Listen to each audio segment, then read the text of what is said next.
hear the drums echoing tonight, and she hears only whispers of some quiet conversation.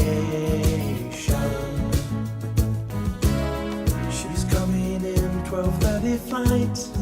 The moonlit wings reflect the stars that guide me towards salvation. I stopped an old man along the way, hoping to find some old forgotten words or ancient melodies. He turned to me as if to say,